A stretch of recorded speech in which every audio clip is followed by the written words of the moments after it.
السلام علیکم ورحمۃ اللہ وبرکاتہ۔ تو کیسے ہیں آپ سب لوگ؟ امید ٹھیک ٹھاک ہوں گے، خیریت سے ہوں گے، مزے میں ہوں گے۔ تو آپ دیکھ رہے ہیں یوٹیوب چینل اسلامک پرسکرپشن۔ میرا نام ہے سید محمد علی حمزہ، اور آج کی ویڈیو کا جو ٹاپک ہے وہ یہ ہے کہ امام کعبہ کے پیچھے نماز نہیں ہوتی اور وہابیوں کے پیچھے نماز نہیں ہوتی۔ تو بریلوی حضرات جو فتویٰ دیتے ہیں اس کے اوپر کہ امام کعبہ کے پیچھے نماز نہیں ہوتی، تو یہ ان کے عمرے اور حج کا کیا معاملہ ہوگا؟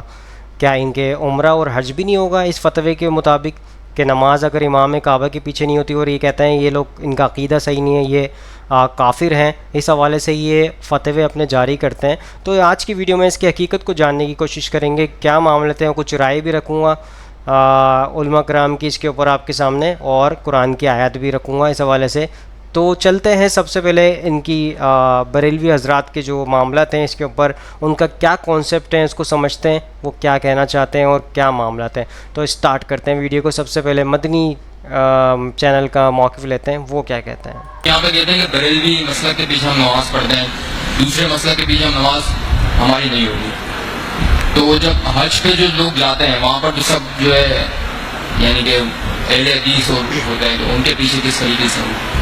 ان کے پیچھے تو یعنی کہ جب خطبہ کرتے ہیں، جو جمعے کا اپنا حج کا جو خطبہ ہوتا ہے، تو کہتے ہیں کہ وہ خطبہ کس طریقے سے مطلب ہم سن سکتے ہیں، کیا وہ قبول ہوگا حج ہمارا؟ یا ان کے پیچھے ہم نماز نہیں پڑھتے تو کیا وہ قبول ہوگی؟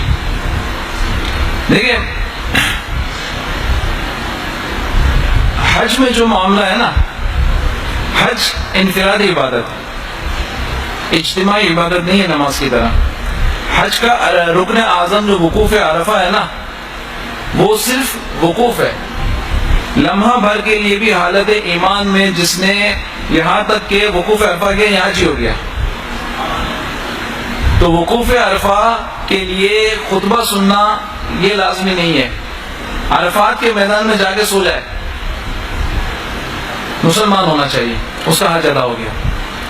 تو یہ وقوف عرفہ رکن اعظم ہے۔ دوسرے ارکان ہے جو طواف الزیارہ ہے، اس کی طواف کی بھی وہ صحیح ہے، وہ اپنی جگہ پہ معاملات، اور اس پہ کس بات پہ دم آئے گا نہیں آئے گا، تو یہ صرف انہی کی اپنی پھیلائی ہوئی ہے چور مچائے شور والا معاملہ ہے کہ حج ان کے پیچھے ہوتا ہے۔ تو اللہ کے بندے، حج تو انفرادی عبادت ہے، کس کے پیچھے ہوتا ہے؟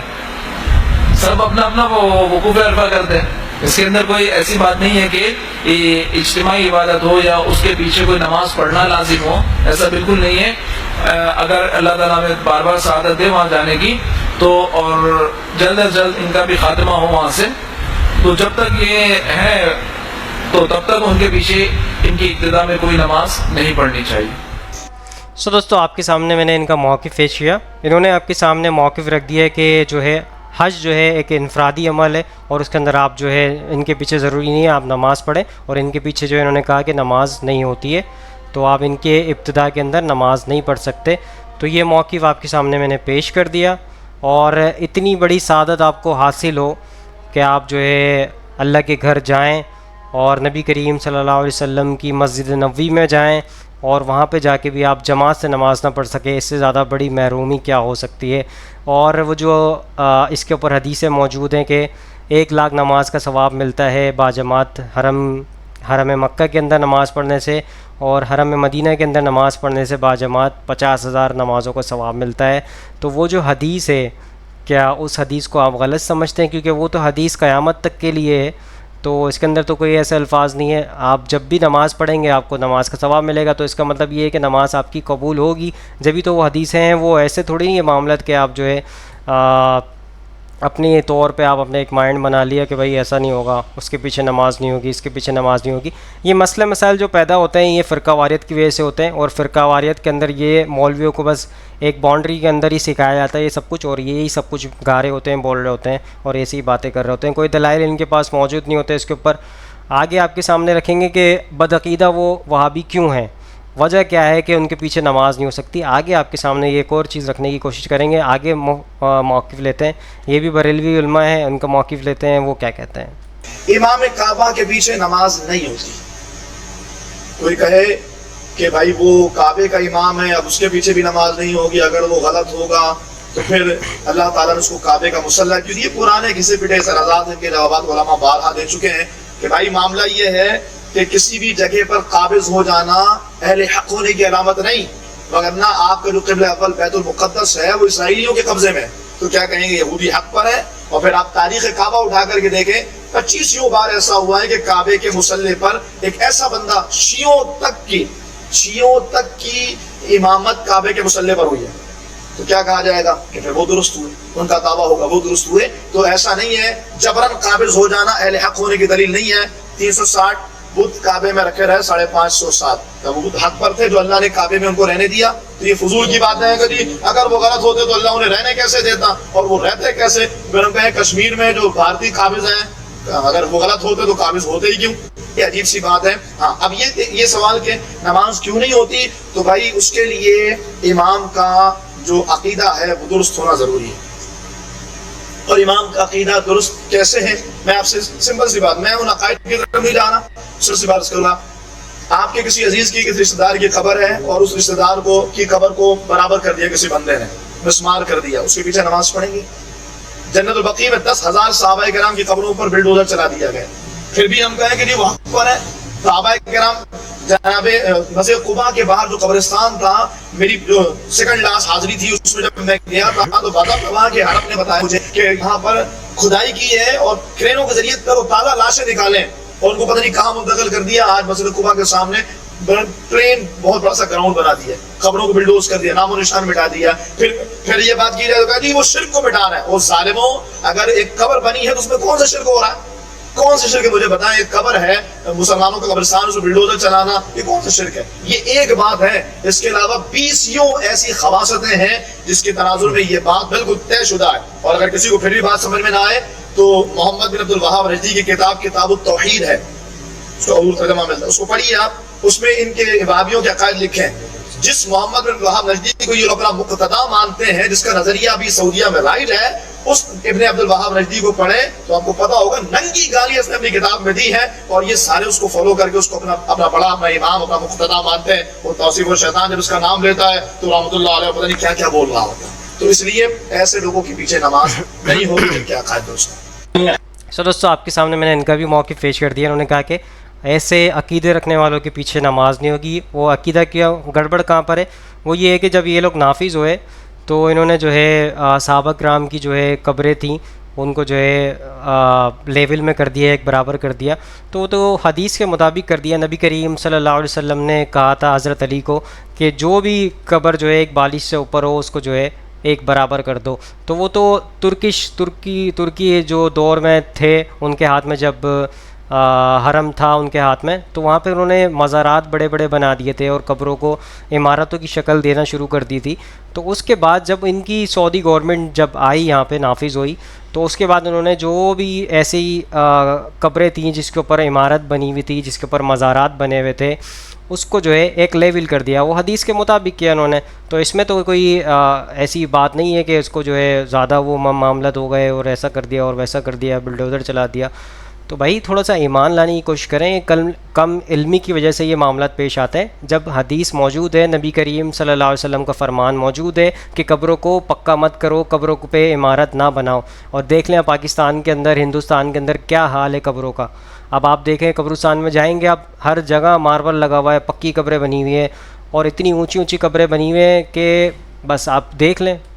تو یہی چیزیں ہوتی ہیں جب خرافات ایک جگہ سٹارٹ ہونا شروع ہو جاتے ہیں، پھر اس کو روکنا مشکل ہو جاتا ہے. تو اس لیے اس چیز کو حکومتی لیول پہ کرنا چاہیے نافذ، تاکہ یہ عمل بعد میں جو ہے خرافات کا شکار نہ بنے. تو اس لیے جو ہے پاکستان کے اندر کوئی گورنمنٹ کا ایسا اس میں اقدام ہے ہی نہیں. اس میں جو ہے ویسے تو پاکستان اسلامی جمہوریہ پاکستان ہے، لیکن اس کے اندر اسلامی قانون تو کوئی بھی نہیں ہے. تو اس کے اندر اسلامی قانون کے مطابق اگر گورنمنٹ ایکشن لیتی تو یہ معاملات کبھی بھی قبرستان کے اندر جو ہے ایک بندہ جو جس کو دفن کر دیا ہے اس کے بعد وہ دفن ہی رہتا ہے، اس کی نسلیں چلتی رہتی ہیں. تو ایک قبر کے اندر 70 مردے کیسے جائیں گے؟ تو میرے بھائی یہ چیز کو غور و فکر کریں، فرقہ واریت سے باہر نکلیں تو آپ کو ایک ایک چیز سمجھ آئے گی. وہی بعد میں آپ کے سامنے رکھوں گا، قرآن کی آیتیں پیش کروں گا. سورہ انعام کے اندر جو ہے آیت نمبر 159 آپ پڑھ لیں. فرقوں سے آپ نے جدا جدا رہنا ہے، فرقوں کے ساتھ آپ نے نہیں جڑنا ہے. یہ تو فرقوں کے ساتھ جڑے ہوئے جب ایک دوسرے کو برا بھلا یہ کہتا ہے. کوئی جو ہے اپنے بزرگوں کے قول لے کے چل رہا ہے، کوئی حدیثوں کو لے کے چل رہا ہے. تو یہی معاملات چل رہے ہیں.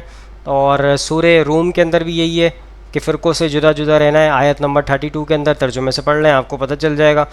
تو یہ معاملات ہیں. بہرحال آگے چلتے ہیں. آگے ایک اور انڈین جو ہے بریلوی عالم ہیں ان کا موقف لیتے ہیں, وہ کیا کہتے ہیں. ایک آدمی مل جائے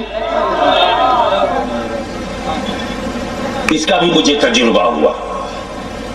مکہ معظمہ میں میں گیا جب حج کے سلسلے میں, عمرہ کے سلسلے میں, تو میں اپنی جماعت الگ کرتا تھا. ایک صاحب کہنے لگے آپ جماعت الگ کیوں کر رہے ہیں؟ میں کہا میں یہاں حج کرنے آیا ہوں, نماز خراب کرنے نہیں.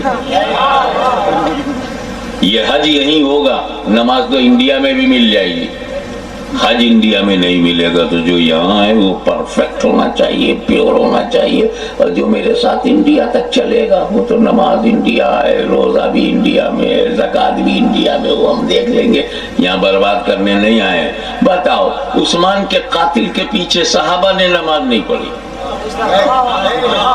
حضرت عثمان کے قاتل کے پیچھے صحابہ نے نماز نہیں پڑھی, مسجد نبوی چھوڑ دی. 3 دن تک عثمان غنی کے بعد 3 دن تک حضرت علی نے خلافت قبول نہیں کیا, تو 3 دن تک قاتل عثمان ہی مصلی پہ کھڑا رہا. تو صحابہ کرام نے مسجد نبوی چھوڑ دی. کیا صحابہ کو مسجد نبوی کا ثواب نہیں معلوم تھا؟ یہ جو تم کہتے 50,000 کا ثواب ہے, 50,000 کا ثواب, ابے امام نہیں دیکھے گا. تو امام اگر مسجد نبوی میں غلط ہو تو جماعت چھوڑنا سنت صحابہ ہے.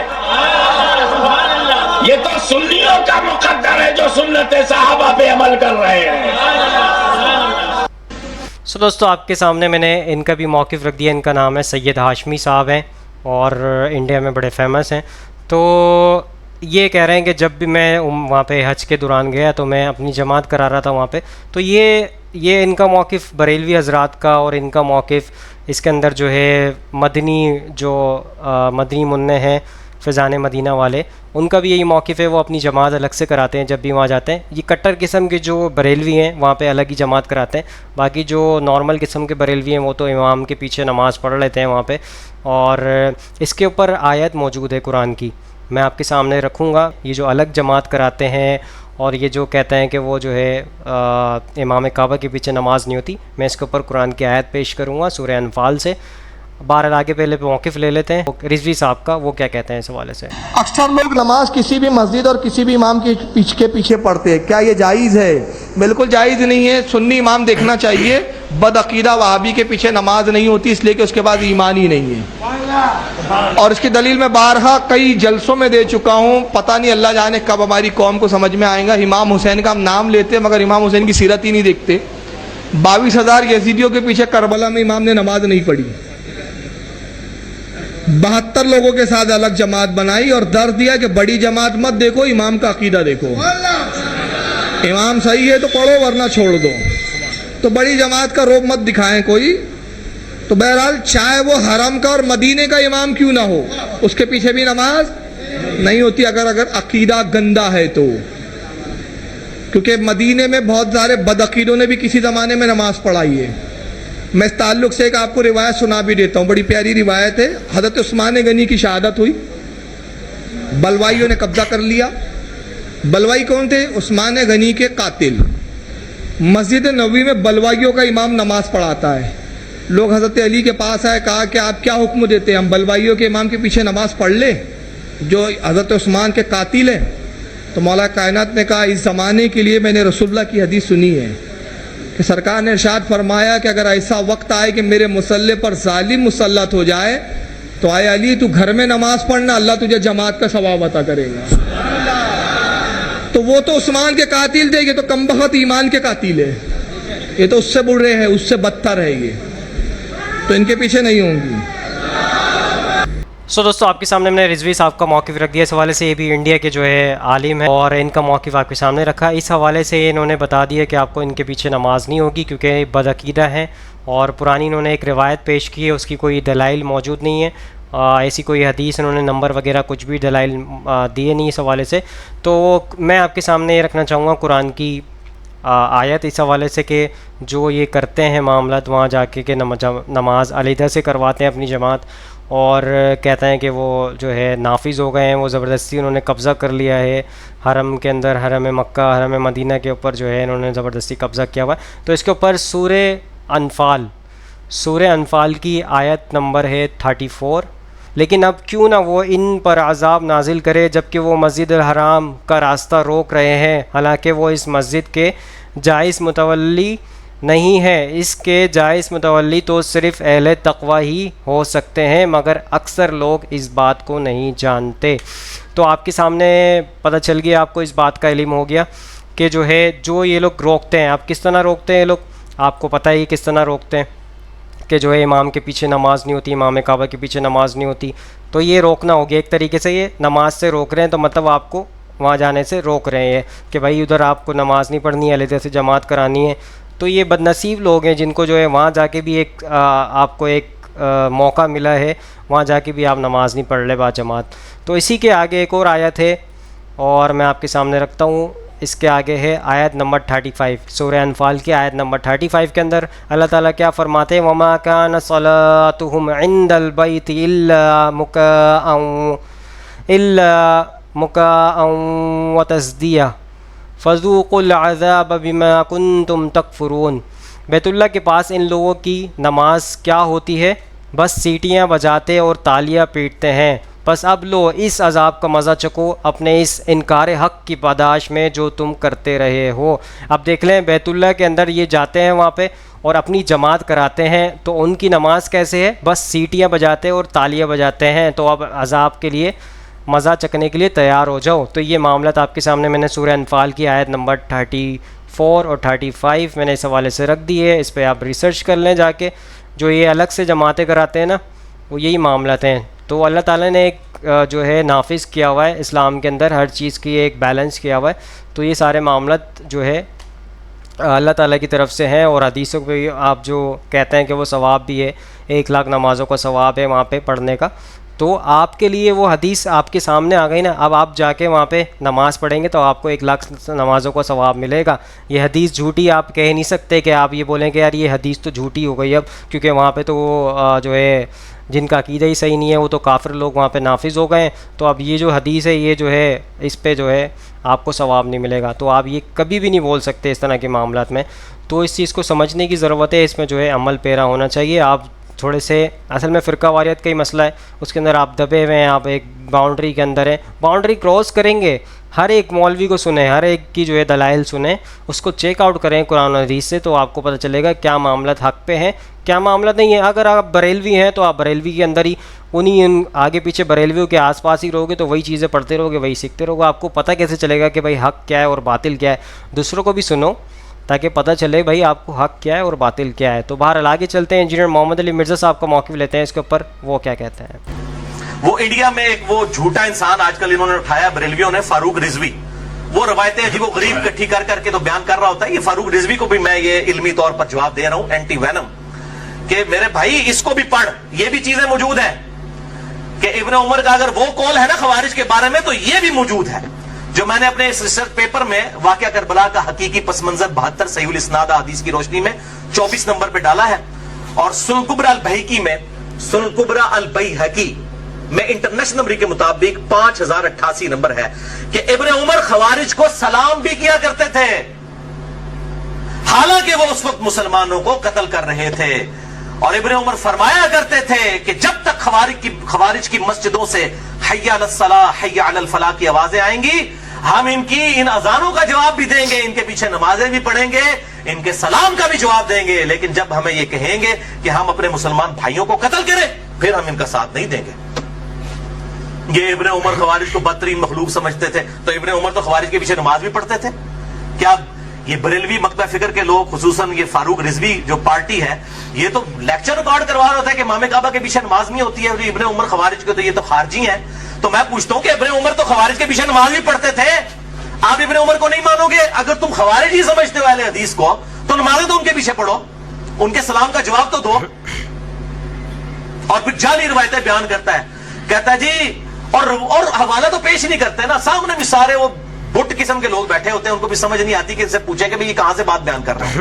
کہتا ہے جی مولا علی علیہ السلام کو نبی صلی اللہ علیہ وسلم نے کہا تھا کہ علی ایک زمانہ آئے گا کہ جو ہے وہ اس طریقے سے مسلمانوں کے خلیفہ کو محصور کر دیا جائے گا، تم اس وقت ان کے پیچھے نمازیں نہ پڑھنا بلکہ تم گھر میں نماز پڑھنا. وہ کیڑی کتاب لکھی ہے حدیث؟ میں تمہیں دسنا کیڑی کتاب لکھی ہے، بخاری شریف سے میں بتاتا ہوں کہ اس کی بالکل مخالفت میں حدیث لکھی ہوئی ہے جو تو اپنی پبلک کو دھوکہ دے رہا ہے.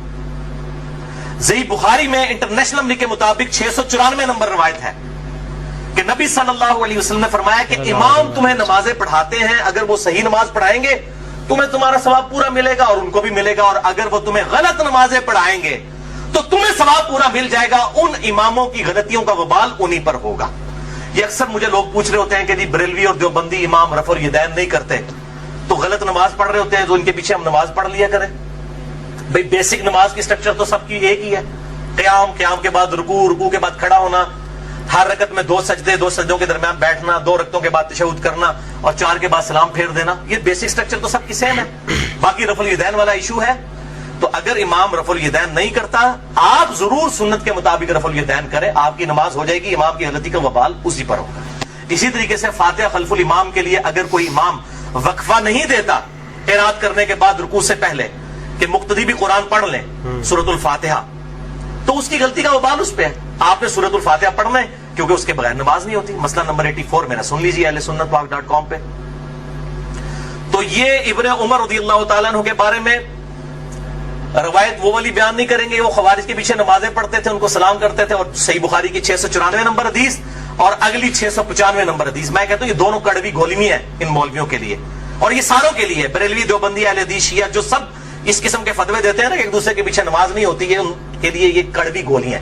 695 نمبر حدیث جو صحیح بخاری میں ہے اس کے اوپر تو امام بخاری نے باب باندھ دیا ہے کہ باغی اور بدعتی کے پیچھے نماز پڑھنے کا حکم ہے خلیفۃ المسلمین سیدنا عثمان غنی رضی اللہ تعالیٰ عنہ علیہ السلام کی طرف سے کہ باغیوں اور بدعتیوں کے پیچھے نماز پڑھو. امام بخاری نے باب باندھا اور پہلے تعلیقاً روایت حسن بصری کا قول لے کر ہے تابعی رضی اللہ تعالیٰ عنہ علیہ السلام المتوفى 110 ہجری کہ حسن بصری کہتے ہیں جو بخاری اور مسلم کے راوی ہیں کہ بدعتی امام کے پیچھے نماز پڑھ لے اس کی بدعت کا وبال اسی پر ہوگا. اور پھر نیچے روایت لے کر آئے امام بخاری 695 نمبر صحیح بخاری میں جو مولویوں کے گلے سے نیچے نہیں اترتی کہ سیدنا عثمان غنی رضی اللہ تعالیٰ عنہ کو جب باغیوں نے محصور کر لیا، مسجد میں آنے پر پابندی لگا دی ان کے دور خلافت میں، لوگ حاضر ہوئے، کہا اے امیر المومنین ہمارے امام تو آپ ہیں اور یہ فتنوں کا امام، بدعتی امام مسجد پر قابض ہے اور نمازیں پڑھاتا ہے، ہمیں اندیشہ ہے کہ ہم کہیں گناہگار نہ ہو جائیں ان کے پیچھے نماز پڑھ کے. تو سیدنا عثمان نے یہ نہیں کہا اپنی 1.5 اینٹ کی مسجد لادہ بنا لو، حالانکہ سب سے بڑی چیز ان کی سٹیک پہ لگی ہوئی تھی خلافت. سیدنا عثمان نے کہا کہ نماز ہی تو مسلمانوں میں ایک نیکی کا کام ہے، تم انہی کے پیچھے نمازیں پڑھا کرو، جب تک یہ نیکی کا کام کرے ان کا ساتھ دو، جب برائی کرے ان سے الگ ہو جاؤ، نمازیں ان کے پیچھے ہی پڑھو. اس سے بڑی کون سی بدعت ہوگی؟ وہ کہتے ہیں جی کوئی چھوٹی بدعت ہوتی ہے کوئی بڑی بدعت. بھئی سب سے بڑی بدعت خلیفۃ المسلمین کے خلاف خروج کرنا ہے. یہ جو آپ حدیث پڑھتے ہیں نا کہ کل بدعت ضلالہ وکل ضلالۃ فی النار، اس کو آپ ذرا پورا پڑھیں ابو داؤد ترمذی ابن ماجہ سے کہ میرے بعد تم بہت اختلاف دیکھو گے، علیکم بسنتی وسنت الخلفاء الراشدین المہدیین، اس وقت میری سنت اور میرے خلفاء راشدین کی سنت کو لازم پکڑ لینا اور دین میں نئی نئی بدعتوں سے بچنا. ہر بدعت گمراہی ہے اور ہر گمراہی دوزخ میں لے جانے والی ہے. پرٹیکولرلی خلفاء راشدین کے خلاف خروج کو نبی صلی اللہ علیہ وسلم نے بدعت کہا ہے. صلی اللہ علیہ وسلم. اور وہ 5 ہیں خلفاء راشدین، ابو بکر، عمر، عثمان، علی، حسن ابن علی رضی اللہ عنہم اجمعین وعلیہ السلام. میں نے اس میں بتایا وہ 30 سال تک خلافت ہے. تو سیدنا عثمان کے خلاف جو کھڑے ہوئے وہ تو بدعت کبریٰ کرنے والے لوگ تھے. اور یہ تو جھوٹا پراپوگنڈا بھی کیا جی وہ یہودی پارٹی تھی، کوئی عبداللہ ابن سبا پارٹی تھی. عبداللہ ابن سبا پارٹی تھی تو چلیں اگر for the sake of argument آپ کا جھوٹ مان لیں تو پھر تو یہودیوں کے پیچھے نماز پڑھنے کا سیدنا عثمان نے کہہ دیا. چلو ہاں ووٹ پکی لاب کیجئے، یہودی سے نو مسلمان تھے، تعویل کی غلطی لگی ہوئی تھی ان کو. ان کے سرگنا محمد بن ابی بکر سیدنا ابو بکر کے بیٹے تھے. بعد میں خیر وہ پیچھے ہٹ گئے، وہ ایکسٹریم تک نہیں گئے، شہادت میں وہ شامل نہیں ہے، مسلمان تھے. مسئلہ نمبر 116-20 سن لیجئے میرا کہ سیدنا عثمان کی شہادت کی اصل وجہ کیا تھی. بس ان کی کچھ پالیسیز ایسی تھیں جن کی وجہ سے صحابہ کو ان سے اختلاف ہو گیا تھا، اور وہ اختلاف پھر ایک خاص درجے کو تجاوز کر گیا، حتیٰ کہ سیدنا عثمان رضی اللہ تعالی عنہ وعلیہ السلام کو مظلوماً شہید کر دیا گیا. تو یہ ایک تلخ داستان ہے.